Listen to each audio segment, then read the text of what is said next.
Josh Walker sat alone at the edge of the school playground, his lunchbox resting on his lap. It was bright blue with a cartoon dragon breathing fire on the front. The dragon wore sunglasses and held a slice of pizza. Josh had loved that show since he was little. His big sister Emily had given him the lunchbox last Christmas. It was his favorite thing he owned. But now he wished he hadn't brought it. Across the playground, a group of boys was watching him. Chase, the tallest of them, nudged the others and started laughing. "Hey Josh," he yelled. "Nice baby lunchbox. Did your mommy pack your food too?" The other boys laughed. Josh stared down, pretending not to hear. His face felt hot. He gripped the lunchbox tighter. Every day was the same. They'd tease him about his clothes, his quiet voice, and most of all, that lunchbox. Josh used to try and explain it was a gift from his sister, a real soldier in the army. But the more he tried, the more they laughed. So now he didn't say anything at all. At home he kept quiet too. His mom and dad were busy working. They noticed when he didn't eat much, or when he looked sad, but they thought he was just tired from school. They didn't know how bad it really was. The only person who always understood was Emily. She used to call him Little Dragon, just like the one on the lunchbox. She would video chat from her army base overseas when she had time, but it had been 3 weeks since her last message. Josh missed her more than ever. After lunch he put the lunchbox away carefully. The lid was scratched now from when someone kicked it under the table last week. He tried not to cry. "Stay strong," he whispered to himself, something Emily had once told him during a hard math test. He walked back into the school building with his head low. The next few days at school were harder than ever. Josh tried to eat his lunch in the classroom, but the teacher said food wasn't allowed inside. So back to the cafeteria he went, where Chase and his group always sat at the center table like they owned the place. Josh sat in the corner by himself. He opened his lunchbox slowly, hoping no one would notice. But they did. "Look, he still brought it," Chase shouted from across the room. The whole table turned to stare. One boy made baby noises, another threw a balled-up napkin at Josh's head. Josh didn't look up, he just focused on his sandwich. He had learned not to respond. If he stayed quiet, maybe they'd stop. They didn't. By Friday, the bullying had gotten worse. As Josh walked through the hallway, Chase bumped into him hard on purpose, knocking the lunchbox out of his hands. It hit the floor with a loud crack. The lid popped open and his food scattered across the tiles. The boys laughed like it was the funniest thing in the world. Chase picked up the lunchbox, looked at the cartoon dragon, then dropped it again, this time stomping on it. The plastic cracked. Josh knelt down slowly and picked up the pieces. No teacher had seen, no one stepped in. Only one classmate said anything, Maya, a quiet girl who sat behind him in math class. She walked over and handed him his apple. "I like your lunchbox," she whispered. Josh looked at her and gave a small nod. He wanted to say thanks, but his throat felt tight. That night, when he got home, he didn't eat dinner. His mom asked if he was feeling sick. He just shrugged, "Just tired," he mumbled. Upstairs, he pulled out an old sheet of paper and started to write a letter. "Dear Emily, I wish you were home. School is hard, some kids are mean. They make fun of me. They ruined the lunchbox you gave me.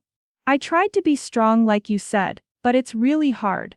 He stopped writing, his hand was shaking. He crumpled the letter and threw it in the trash. That night he pulled the broken lunchbox out of his backpack. The lid wouldn't close right anymore. He hid it under his bed so no one would see. He didn't know it yet, but someone would see very soon, and things were going to change. It was a rainy Monday when Emily came home. Josh didn't know she was coming. He walked through the front door after school, soaked from the short walk home. He dropped his wet backpack near the couch, sighed and started to head upstairs. "Hey little dragon," he froze. Emily stood in the doorway between the kitchen and living room, wearing jeans and her army hoodie. Her brown hair was pulled back in a tight ponytail and her boots were muddy from the walk up the porch. She smiled, holding open her arms. Josh ran to her. She hugged him tightly, picking him up just a little like she used to when he was smaller. For the first time in weeks, Josh felt safe. Emily was here. Everything would be okay now. I missed you, he whispered into her shoulder. I missed you more, she said, giving his hair a little ruffle. They spent the afternoon talking. Josh showed her his favorite new comic, and Emily told funny stories about her army team. She didn't ask many questions about school. Not yet. That night, while Josh was brushing his teeth, Emily noticed the corner of something blue sticking out from under his bed. She pulled it out gently. The lunchbox. The front was scratched and one of the corners was cracked. The cartoon dragon looked faded and dirty. Emily turned it over in her hands, frowning. This didn't happen from normal use. Something or someone had damaged it. She didn't say anything to Josh right away. Instead, she looked around his room and saw the usual drawings, army action figures and books. But the trash can beside his desk caught her eye.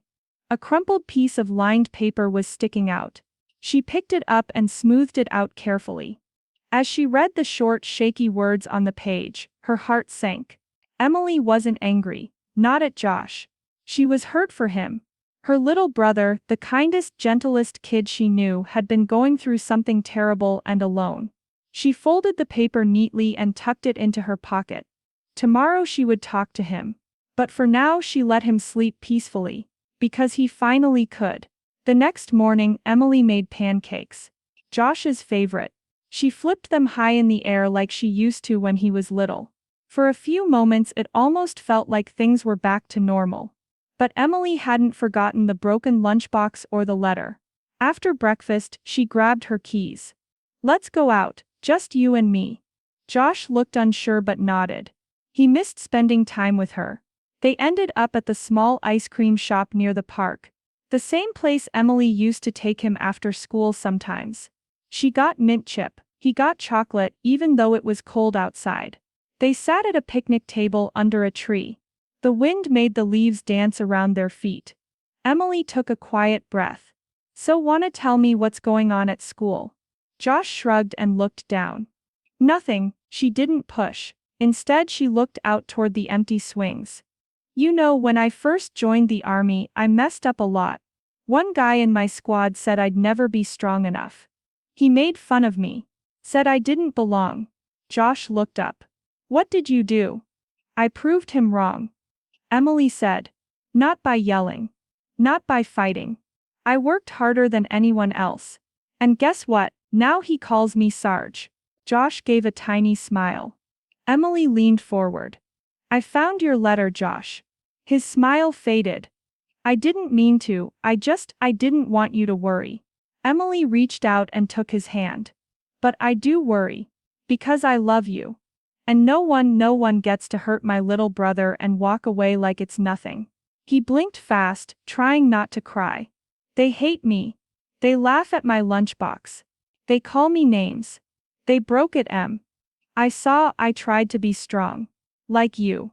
You were, she said. You are. But being strong doesn't mean staying silent. It means standing up, even if you need help doing it. Josh looked at her. His eyes full of something between hope and fear. Emily gave his hand a squeeze. Tomorrow I'm walking you to school. He didn't say anything, but a little warmth spread in his chest. Something was about to change. Josh had never walked to school with anyone in uniform before.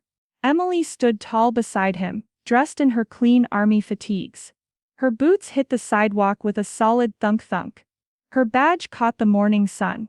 As they got closer to school, heads began to turn. Some kids whispered. Others stared. A few teachers standing by the doors looked surprised. One even nodded at Emily with respect. Josh felt nervous at first. But walking beside her he felt taller. Like maybe he wasn't invisible anymore. When they reached the school steps, Emily paused and looked down at Josh. You good?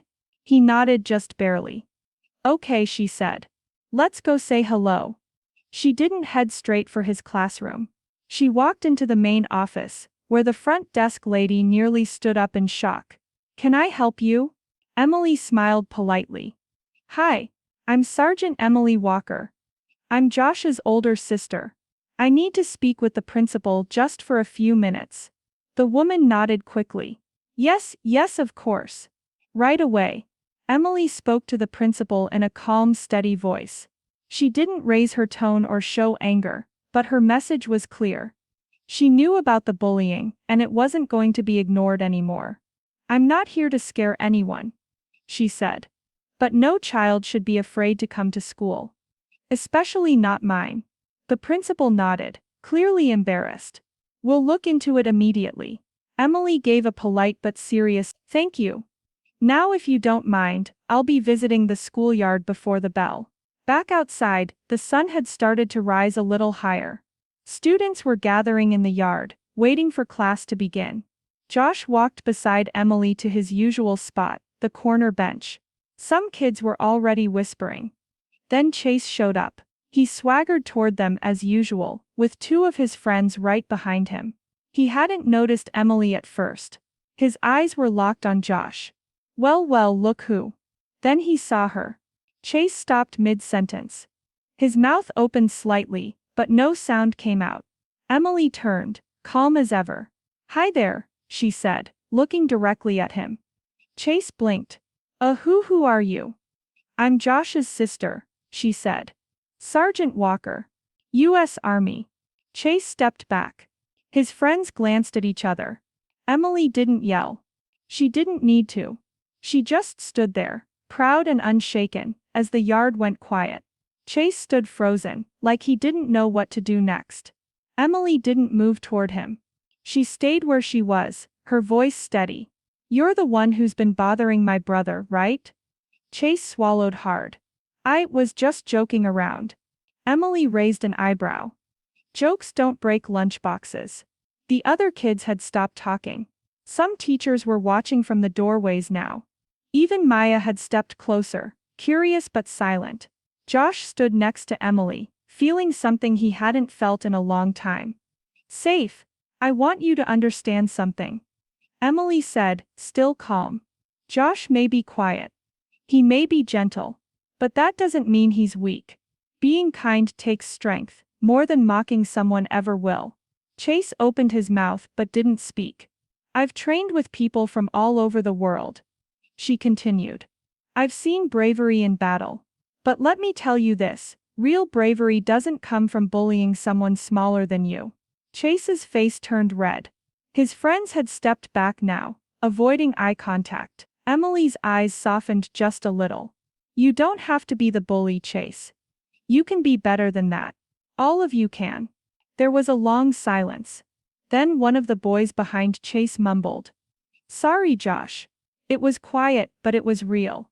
Chase looked down at the ground. "Yeah. Sorry," he said, barely louder than a whisper. Josh didn't know what to say. His heart was beating fast. But he nodded. That was enough for now. Emily gave Chase a small nod in return. "Good," she said simply. Then she turned to Josh, and placed a hand on his shoulder. "Let's go inside." As they walked toward the school doors, some kids moved aside to let them pass. One even said, "That was awesome." Emily didn't smile yet, but her eyes sparkled just a little. Josh looked up at her and whispered, "Thank you." She looked down and said, "Anytime, little dragon." And this time the words didn't just make him feel better, they made him feel stronger. The rest of the school day felt different for Josh. At lunch he sat at his usual table, but this time he wasn't alone. Maya walked over with her tray, and sat beside him like it was the most natural thing in the world. "I told you I liked your lunchbox," she said with a small smile. Josh smiled back. Even though the lunchbox wasn't with him anymore. He had thrown the broken one away that morning. For once he didn't feel embarrassed. He just felt seen. Chase and his friends didn't come near him. They sat on the far side of the room, talking quietly among themselves. No name calling. No mean looks. It was almost like they didn't know how to act anymore. And maybe Josh thought they were figuring things out too. The next day, something strange happened. Chase walked up to him in the hallway between classes. Josh braced himself, but instead of laughing or shoving him, Chase held out a folded piece of paper. I drew this," he muttered. "It's like a new lunchbox design. If you want it." Josh slowly took the paper. On it was a sketch of a dragon. Big and strong, breathing fire, with bold armor and a shield. At the bottom, in crooked block letters, it said, "For Josh. The real dragon." Josh looked up, confused but touched. "Thanks." Chase just shrugged and walked off. That afternoon, when Josh got home, Emily was waiting for him with a box on the kitchen table. "I had a feeling you'd need this," she said. Inside was a brand new lunchbox. Same bright blue. Same cartoon dragon. But this time, the dragon was wearing army dog tags, and sunglasses of course. On the back, written in black marker, it said, "From your proud soldier sister." Josh hugged it to his chest. "This one's never leaving my side," he said softly. Emily smiled. "Good, because it's not about the lunchbox, Josh. It's about what it means." Josh nodded. He understood now. A week later, Josh stood in front of his class, with a poster in his hands. His palms were sweaty, and his heart beat fast, but he kept going. For the school's Hero Week project, everyone had to present someone they looked up to. Some kids talked about athletes. Others chose actors or authors. When it was Josh's turn, he walked slowly to the front of the room. He unfolded his poster and cleared his throat. "My hero," he began, "is my sister, Sergeant Emily Walker." He held up a photo of Emily in uniform, standing beside a Humvee. She looked serious, strong, proud. "She's in the army. She helps protect people. But she also helped protect me." He paused and looked around the classroom. Everyone was listening. No one was laughing. "Some people at school were bullying me. They broke my stuff and made me feel small. I didn't know what to do." He swallowed and took a breath. "But Emily came home. She didn't yell or fight. She just stood beside me, and suddenly I didn't feel weak anymore. I felt like I mattered." A few students nodded. Maya gave him a thumbs up from the back row. "She taught me that being kind doesn't mean being soft. It means being strong in a different way. Quiet strength." Josh's voice was steadier now. "She's my big sister. But she's also my hero. And because of her I'm learning how to be brave." When he finished, there was silence. Then a few claps, then more. Even his teacher wiped the corner of her eye. Later that day, when Josh walked into the lunchroom, something amazing happened. A group of kids waved him over to sit with them. One of them asked, "Hey, is your sister really a soldier?" "Yeah," Josh said with a grin. "She's the real deal." "Cool." Josh opened his new lunchbox, bright blue, with the dragon and dog tags, and took out his sandwich. No one laughed. No one stared. He still sat beside Maya. She had become his real friend now. And even though Chase mostly kept to himself, he nodded at Josh once in the hallway. Josh nodded back. That evening, he video called Emily, who had returned to base. She answered with her usual smile. "How's the dragon doing?" she asked. Josh held up his lunchbox to the screen. "Braver every day," he said. Emily saluted him playfully. "That's what I like to hear." And with that, Josh knew something had changed, not just at school but inside him. He wasn't afraid anymore. He had found his strength. And he would never lose it again. If this story touched your heart, please like and share it to spread awareness about bullying and the power of sibling loyalty. Leave a comment to share your thoughts or your own experiences. Your voice matters. Don't forget to subscribe for more real, emotional stories that inspire strength, kindness, and courage.